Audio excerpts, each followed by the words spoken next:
spring-like day with temperatures near 80 and lots of sunshine. But how long will it last? I'll have all the details for you coming up. Right now on News Channel 6 and 4, Richmond County's new sheriff, 1 month on the job. A look at what he's doing and the challenges he's still facing. Plus an update on cleanup efforts in North Augusta, where things stand 4 months after Hurricane Helene. And a local group that helps domestic violence victims could use your help. A look at what Safe Homes is doing for the community and its major fundraiser as your news at 4 starts now. Live from Television Park, this is WJBF News Channel 6 and 4.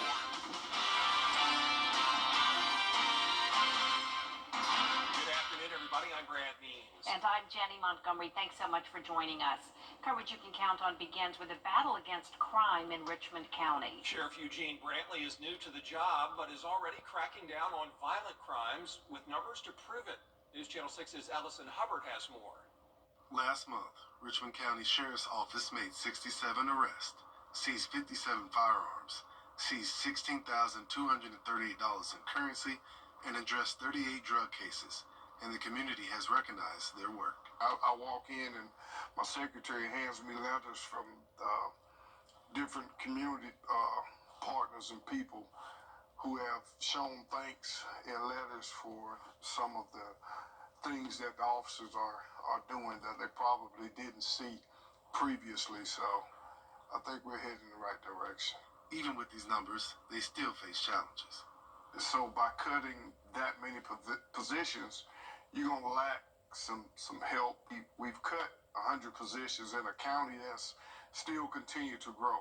How do you continue to provide the same level of service with less deputies? Despite the lack of deputies, they ask that you be patient as they will continue to patrol downtown and other areas of Augusta as best they can. Communities know that we're working hard. I think the numbers show that we're actually out there working.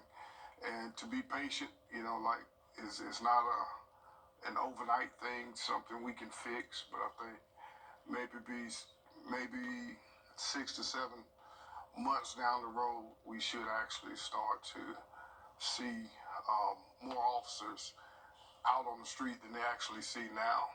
In Augusta, Ellison Hubbard, WJBF News Channel 6.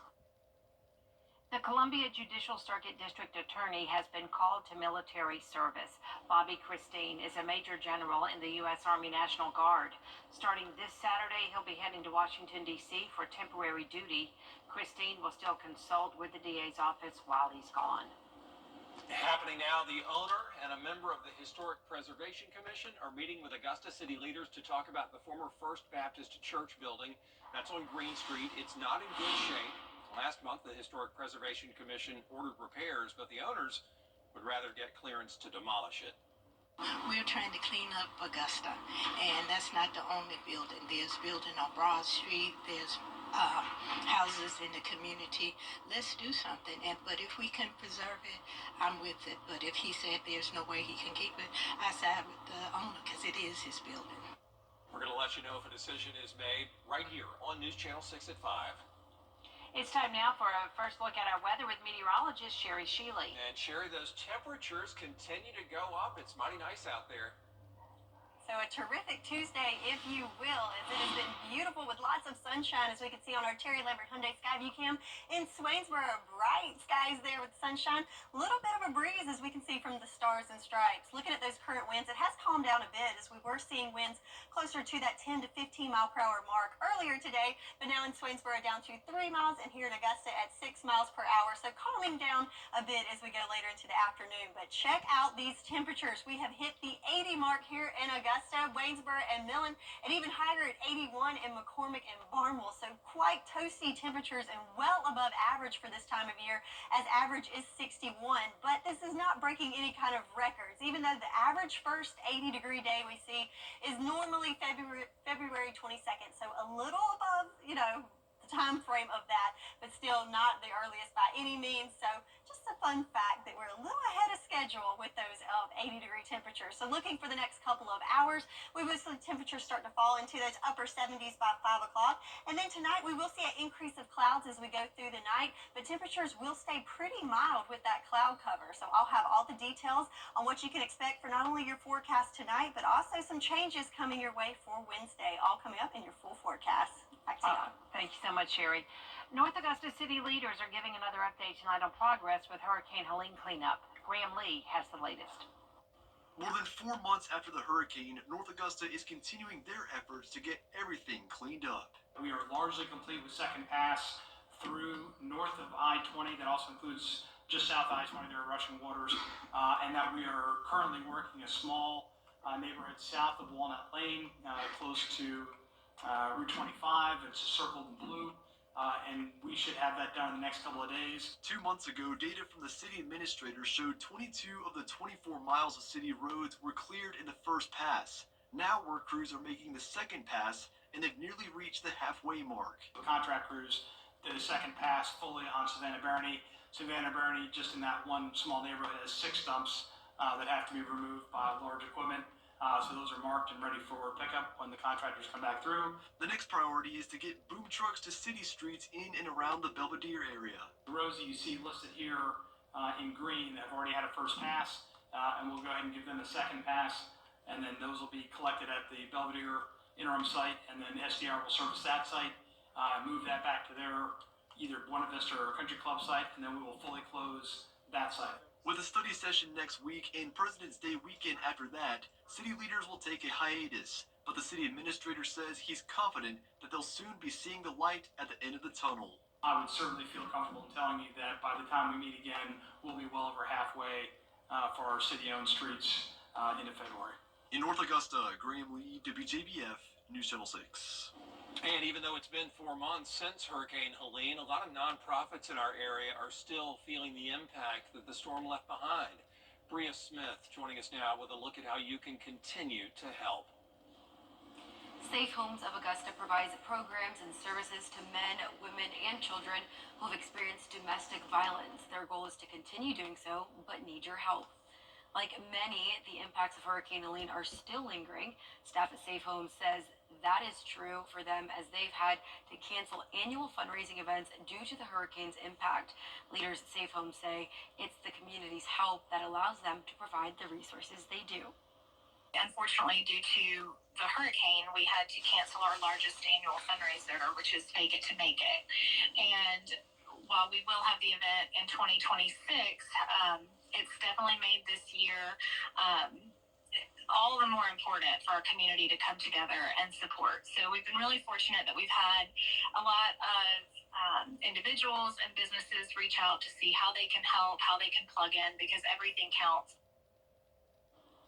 And this Saturday, February 8th, the Tony Howard Motown Review concert will be held at the Columbia County Performing Arts Center, where proceeds will benefit Safe Homes. We'll have more details on the event and information on News Channel 6 at 5. Brad? In Richmond County now, a suspect charged in a death investigation. Curtis Hightower III, accused of aggravated battery and exploitation of an elderly or disabled person. He's accused in the death of 82-year-old Harry Millard. Investigators believe Millard fell down at the Barclay House Senior Living Center after somebody hit him. Curtis Hightower was a temp nursing assistant and no longer works there. Today marks World Cancer Day, and the Georgia Cancer Center is recognizing it. The goal is to highlight urgent information about all kinds of cancers and the importance of early detection and cures. From now until 2027, the World Cancer Day campaign is known as United by Unique, reminding people of how each cancer and its treatment can vary from person to person. Doctors at the GCC say their goal is to help patients manage the disease the best they can. Cancer is complicated. And it's not just about the cancer, not just about what chemotherapy or radiotherapy or surgery I'm going to do. Everything that comes around that, whether it's physical therapy, whether it's the nutritionist, whether it's a psycho-oncologist, the outcomes have improved significantly. It's very scary, but always, ask questions, always get the support of your family, and also investigate other clinical trials that may be helping. You can check out the Georgia Cancer Center's website for more information about support groups and other resources. Golf legend Tiger Woods is mourning the loss of his mother. In a statement, Woods says his mom, Clotilda Woods, was a force of nature. She was born in Thailand and met Tiger's dad, Earl Woods, when he was stationed there in the Army. Tiger says he started wearing red shirts because his mother told him it was his power color. Woods did not reveal any details about his mother's death. She was 80 years old. Coming up, new research finds more microplastics in the human brain than ever before. What it could mean for your health. Plus a recall on a brand of broccoli, what the FDA is now saying. And it's been a terrific sunny and warm Tuesday, but a wedge set up for Wednesday should have some changes coming our way. I'll have all the details for you coming up in your full forecast.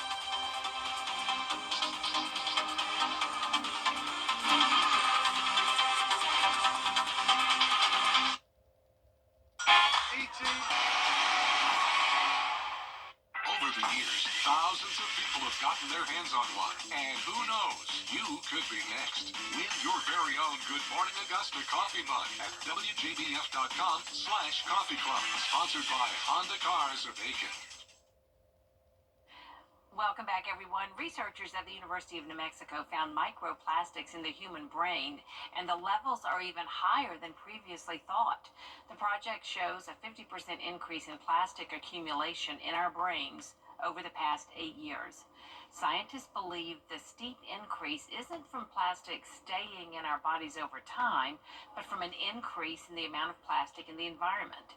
Researchers, however, warn against making big lifestyle choices to avoid plastics. Making dramatic changes in diet or lifestyle to avoid something that may not be avoidable. I know there's been a lot of press about a publication in tea bags lately. Of course, there's a lot of these nanoplastics coming from all different sources and from the water and from the food we eat. Making a dramatic change may be worse.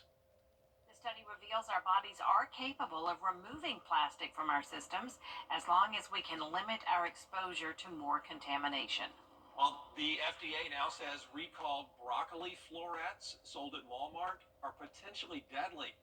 Braga Fresh recalled 12-ounce bags of ready-to-eat market-side broccoli florets in late December because of a possible listeria contamination. Well, yesterday, the FDA raised its classification of the recall to Class 1. That indicates there's a serious risk of, quote, adverse health consequences or death associated with the product. The recalled broccoli is no longer on store shelves. It was sold in roughly 20 states with a best buy date of December 10th. So let's hope people still don't have that around if Right. December 10th was the best buy date. Needs to be gone, you're right. It's warm outside, but is it another record breaker? Sherry Shealy in to answer that question when we return. Weather headlines on WJBF News Channel 6. Brought to you by Hickson Roofing. If your roof needs fixing, call Mr. Hickson. The people of the CSRA count on us after an accident because they know about our skill in the courtroom, how we treat clients like family, how we love this community. Call me, the Augusta guy. Here at Medical Lisa. Get the latest video in one click at WJBF.com. Now, your most accurate forecast with WJBF Live Viper 6. Here's another look on our Terry Lambert Hyundai Skyview cam here in Augusta. Check out those bright blue skies, not a cloud in sight, making room for lots of sunshine for us to soak up and our temperatures to climb to 80 degrees. Yes, not something we see a whole lot in early February, but yes, 80 degrees, nice and sunny. Winds coming from the west-northwest at 6 miles per hour, so starting to calm down a little bit there in the wind department. But yeah, not your classic winter day by any means. Looking across the nation at our temperatures, so yes, very warm here in Augusta. In fact, we're just as warm here as it is in the Sunshine State. 80 degrees in Miami as well, in the 70s moving towards Birmingham. But then notice the steep temperature gradient as we move to the west, including single digits in Bismarck and Billings alike. So we do have that sharp gradient, meaning there is a cold front in the area that's kind of dividing up those temperatures. So that front is going to sweep through our area later on this afternoon. And with that, we're going to see a change in our wind directions, which is going to bring us a more of a northerly, northeasterly flow. So that sets us up for a wedge Wednesday, if you will. So we will have that cooler air coming in from the north, but also we've still got that southerly flow bringing in moisture from the south. So that's going to create a temperature gradient right here in the CSRA. Thanks to an increase in moisture and cloud cover, we could see temperatures in the 70s for our more southern lying counties and struggling to get into the 60s to the north. So let's check that out coming up in our future cast. But looking at our rain chances, yes, this is an increase of moisture, but I'm thinking mostly Wednesday is going to be dry. Maybe later in the evening, we could see some light sprinkles sneak in there, and that will continue into Thursday and Friday as well. But mainly for Wednesday, it's going to be the cloud cover and our temperatures as the top story. So here we go with our future cast.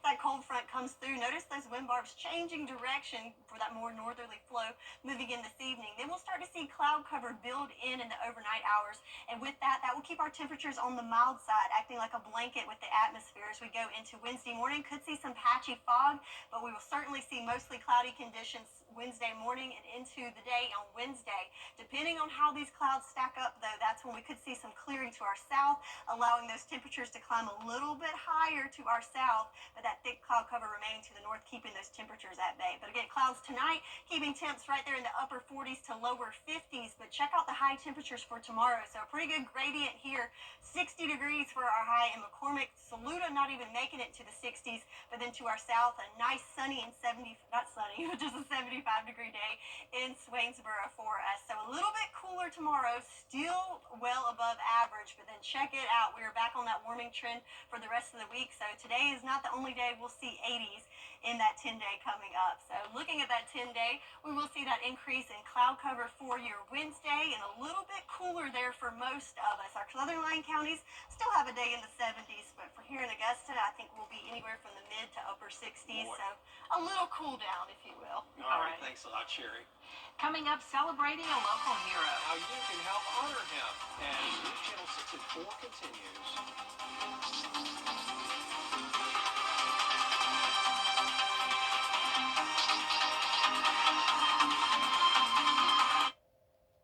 Loose shingles, leaky roof. Welcome back, World Heads. So, what kind of secrets are you hiding in those Eyeglass World same-day labs? No secrets. It's just equipment to make our customers' glasses the same day. Huh. And is this equipment of alien origin? I think it's just made in Des Moines. They have aliens in Des Moines? Get 2 pairs of glasses for $99. Or get 2 pairs of progressives for $199 the same day at Eyeglass World, the world's best way to buy glasses. TV's #1 entertainment talk show is doing big numbers. Over 1,500 costumes, more than 100 stunts. Guess what, Mark? You are so wrong. 300 plus stars a year. Thank you so much for the warm welcome. And 15 Emmys. It's actually 16, humbly. Respectfully. They're on live to make your morning shine. Weekday mornings at 9 on News Channel 6. World War II veteran Louis Graziano will celebrate his 102nd birthday this Thursday. Graziano was there when the war ended in Europe and worked directly with General Eisenhower. He lives in Thompson, where they named a street for him last year, and his family wants to make his birthday special and hopes you'll send him a card. We have the address on our website for you, WJBF.com. And there is a lot more coverage you can count on right here at 4:30. Including the Trump administration's big... The News Channel 6 mobile app is now even better. Download it today. It has been a terrific Tuesday as we've got to enjoy lots of sunshine and warm temperatures, making it into the 80s in some spots. But how long will it last? I have all the details in your full forecast coming up in just a bit. Now at 4:30, the proposed plan to send education policy back to states. A look at the president's executive order to dismantle the Department of Education. Plus, the South Carolina Board of Education will soon decide if 4 more books should be banned from school districts. A look at how it could impact students and teachers.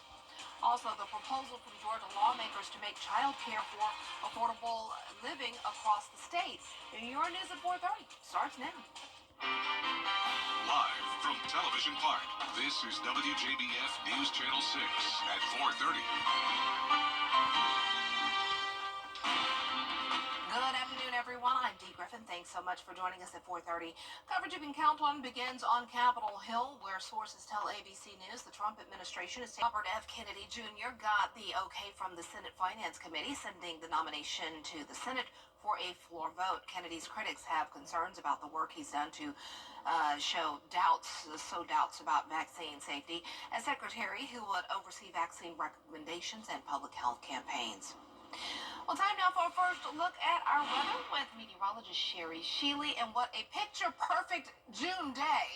Yeah, the calendar's a little off, right? It felt like June today. I was like, what is going on? But I'm not complaining. No complaints.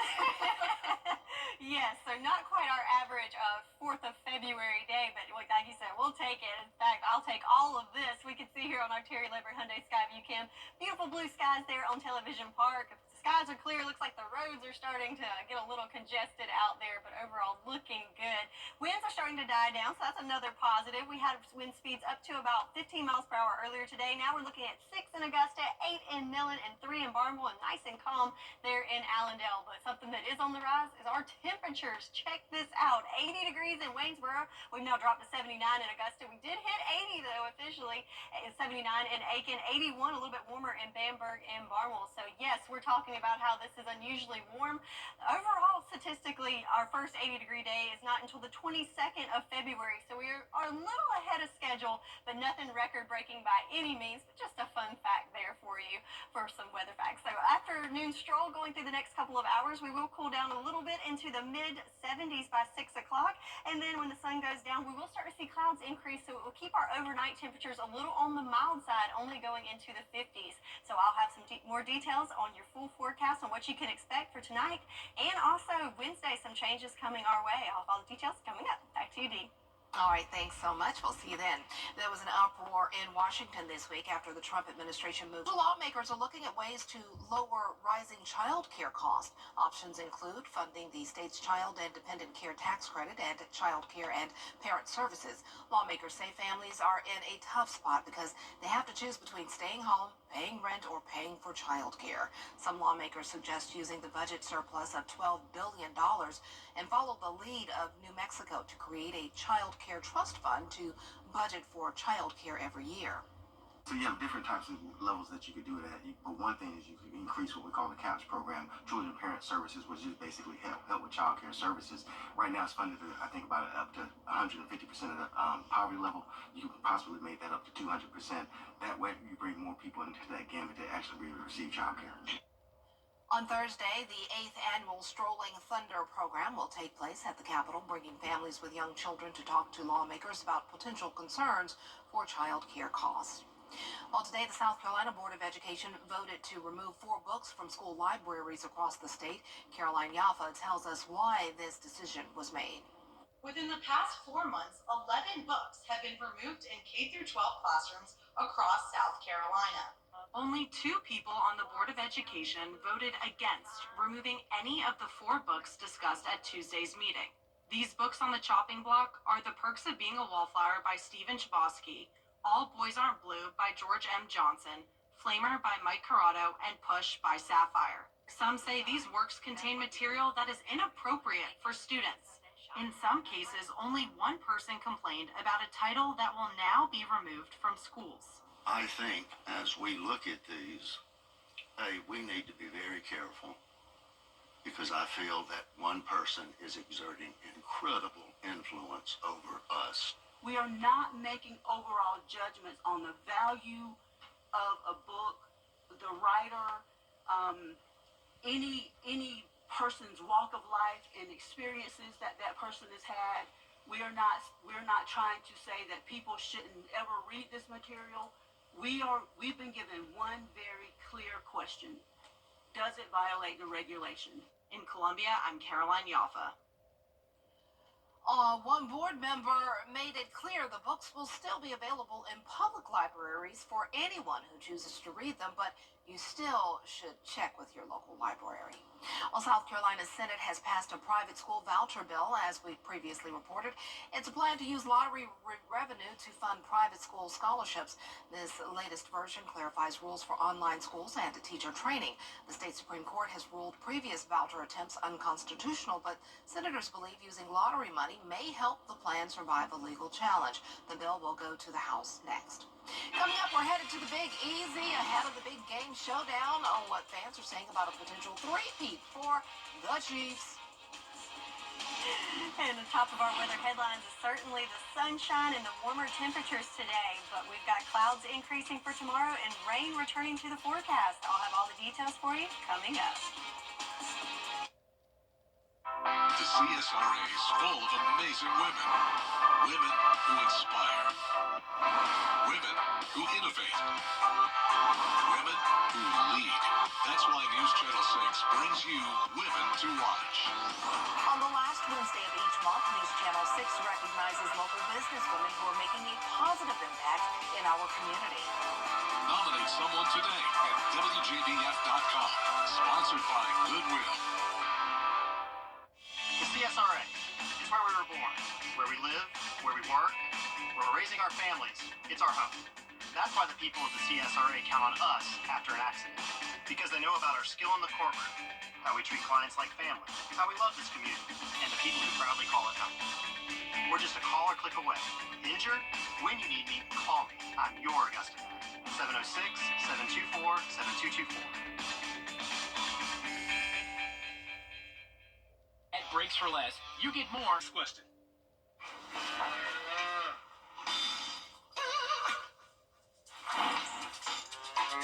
Sick beats, Mrs. H. Thanks, Marvin.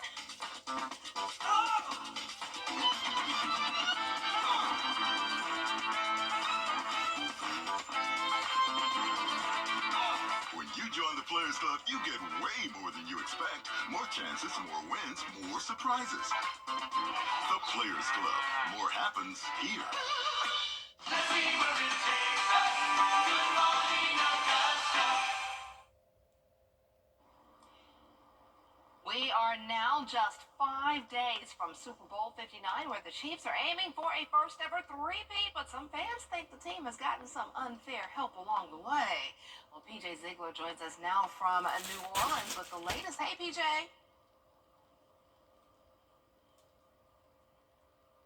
Afternoon, D. You know, there are some good conspiracy theorists out there, and some people believe that, well, the NFL might have it in for the Kansas City Chiefs. Happens here.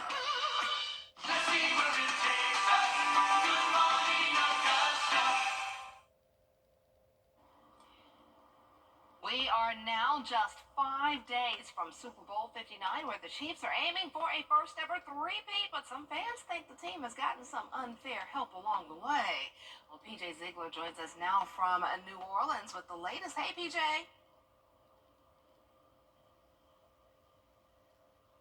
Afternoon, D. You know, there are some good conspiracy theorists out there, and some people believe that, well, the NFL might have it in for the Kansas City Chiefs in trying to achieve that three-peat that you speak of. You know, you go back to the AFC Championship game between the Chiefs and the Bills, and particularly that Josh Allen fourth down play. Did he get the first down, or did he not get that? Did he not get the first down? Believe it or not, leading up to the big game on Sunday, a conspiracy theory is what people are talking about. Is the NFL rigged? Well, the fans sounded off about that. No, they're not. Nobody. No, they're not. I mean, I know it's a conspiracy going around, but, you know, it's kind of like, you see it, but you don't want to believe it, you know? They're just hating on us. They're hating that we won it. You seen the play against the Chiefs and the Bills? AFC Championship when forget who intercepted it, but that was an interception and they called it. They didn't call it.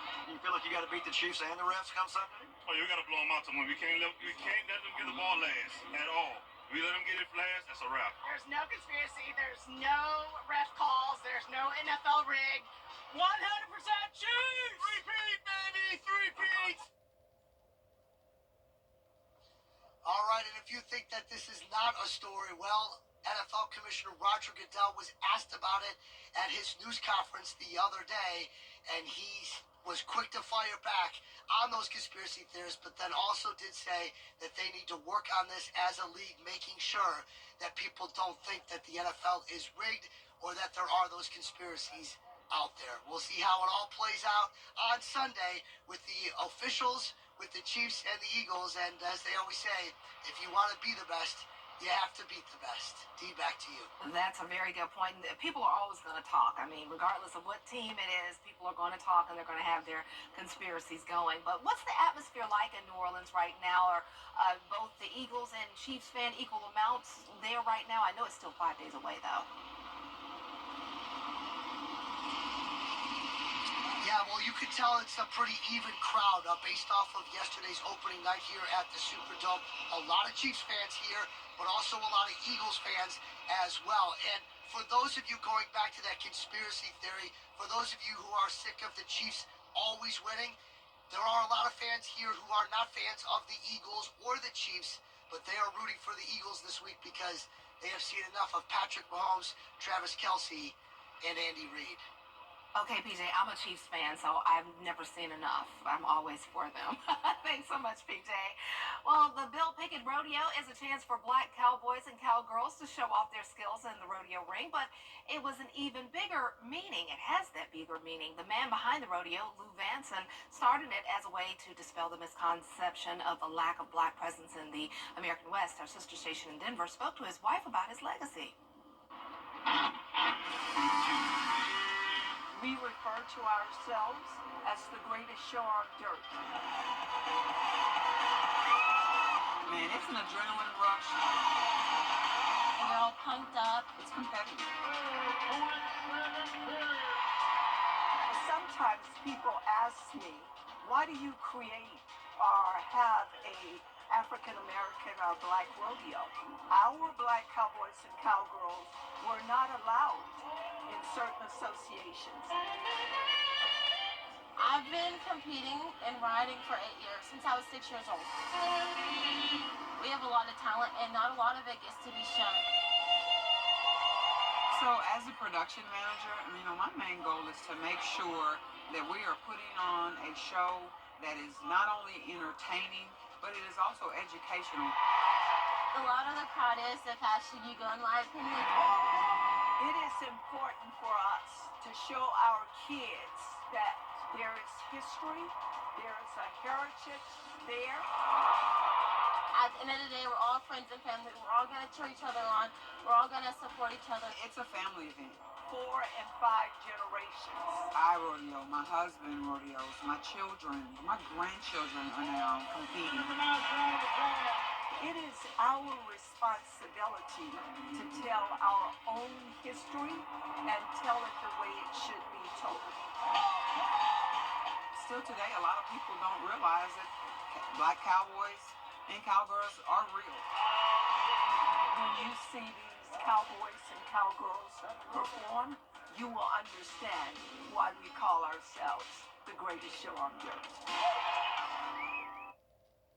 All right, and all month long, WJBF will honor Black History. And if you want to learn more, we will share stories of some of our local legends on Thursday and February 20th at 7 p.m. right here on News Channel 6.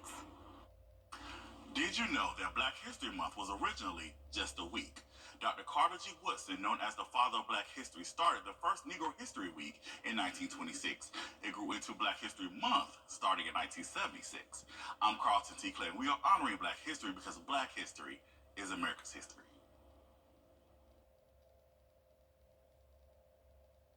Channel 6.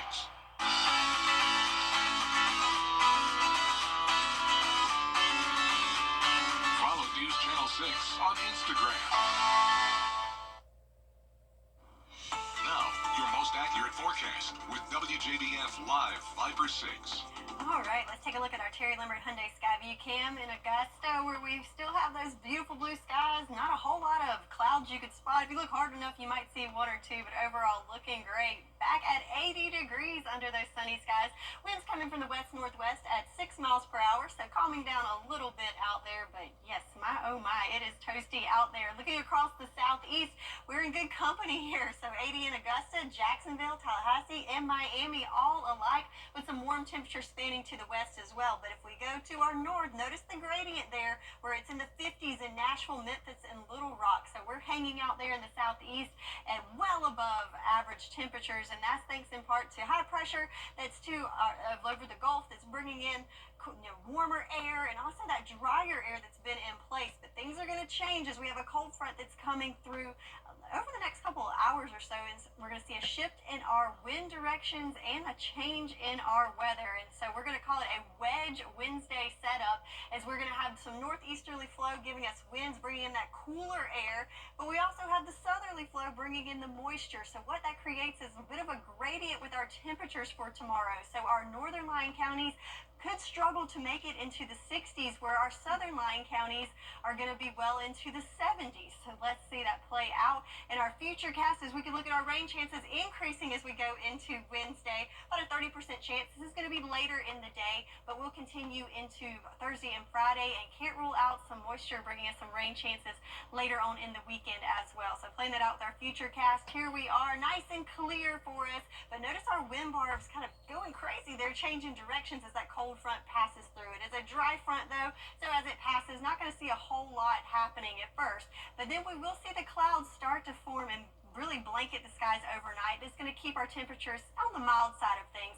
But then notice when you wake up Wednesday morning, we have pretty good cloud cover in play, and it will stay most of the day. But then once we get into midday, notice some of these clouds breaking apart in our southern lying counties, which will allow those temperatures to raise a little bit, giving them a little warmer play than those to our north. And then as we go into the evening hours, that's when we'll start to see moisture reach into the area, and that's where we could see some scattered showers late in the day, Wednesday and into Thursday. So main thing though is our temperatures.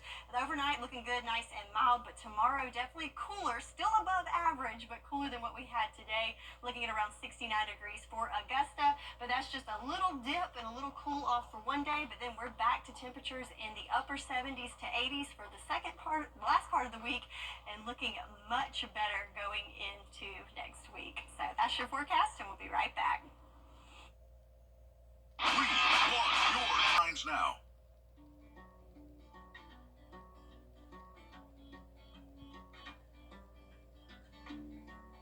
When we have the food we need,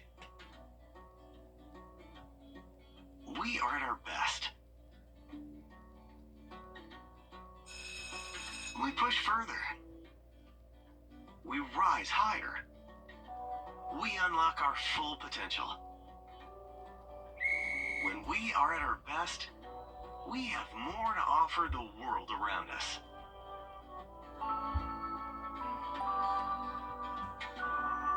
When we have the food we need, we make our communities stronger. Together, we can help everyone get the food they need to thrive. Join the movement to end hunger at feedingamerica.org/actnow. He's Mayberry Sheriff without a gal. Hello, Doc. Well, Andy Gorkorton with Bachelorette number 1. She's a real nice lady, Paul. Number 2. Oh, that girl can do everything. Or number 3.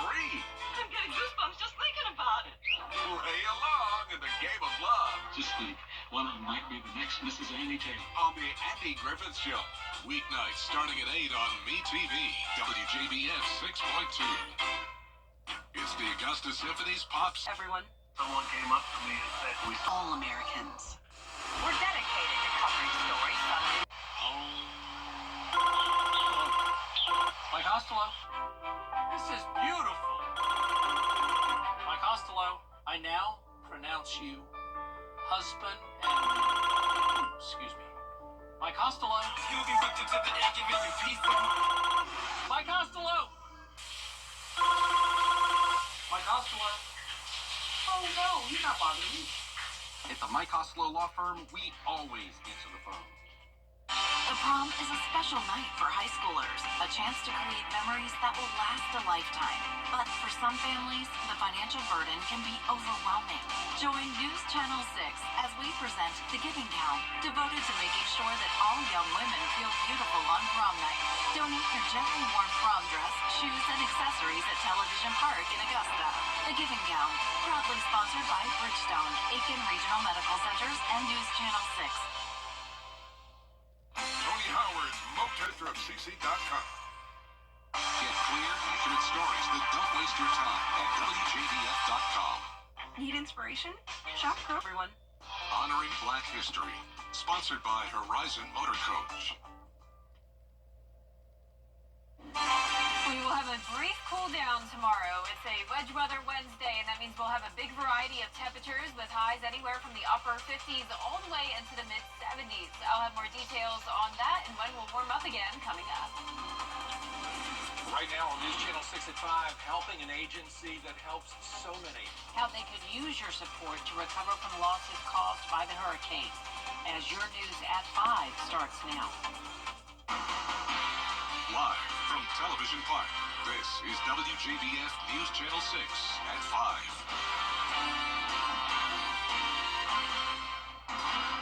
Good evening, everybody. I'm Brad Means. And I'm Jenny Montgomery. Thank you for joining us.